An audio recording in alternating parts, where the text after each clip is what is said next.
The very latest on the pandemic. There are now more than 250,000 known cases of the coronavirus in the U.S. The death toll has topped 7,100. It's led the Centers for Disease Control and Prevention to recommend that everyone wear face coverings in public. That comes as hard-hit states such as New York and Louisiana try to get ventilators and other life-saving medical equipment to meet the surge of patients flooding emergency rooms and field hospitals. Some relief was trucked into New York City on Friday, courtesy of New England Patriots owner Robert Kraft. He had 300,000 N95 masks flown in from China. They were brought in to help protect frontline healthcare workers. Michael George is at New York's Pier 90, where the U.S. Navy's hospital ship Comfort is docked. Michael, good morning. Jeff, Dana, good morning. U.S. hospitals, especially here in New York, are at their breaking point. That's why the U.S. naval ship Comfort was brought here to try and take on some of the non-COVID patients and free up some hospital beds. The situation here is so dire, New York City's mayor says hospitals don't have enough ventilators to make it through the week. The curve continues to go up. The number of tests has reached a new high. And so have the deaths.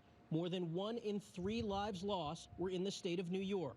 Outside a Brooklyn hospital, a makeshift morgue had to be set up in a refrigerator truck.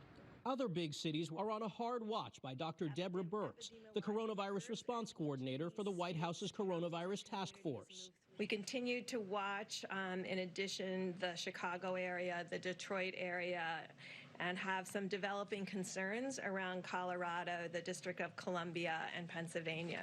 By Friday, Pennsylvania's cases were rising at the rate of 1,000 a day, and Governor Tom Wolf appealed to citizens to help.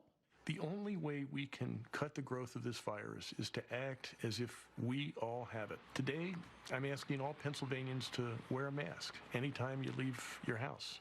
And already hard-hit Louisiana projects 2,500 new hospital cases a day by mid-May if the virus continues to spread at the current rate.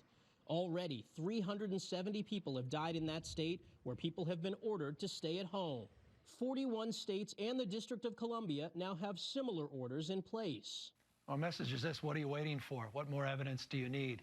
California's Governor Gavin Newsom criticized state governors who have not ordered citizens to stay home. His state was the first one to put an order in place 3 weeks ago.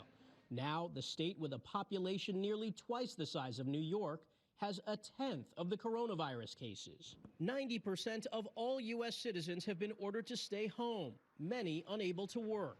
Some 9 million people had filed for unemployment insurance over the past 2 weeks. But many unemployment offices are closed, requiring people to file claims online, cutting people like Roddy Bay out of the count. And I can't get to a computer because the unemployment office is not open, the library is not open, and I don't have no access to a computer.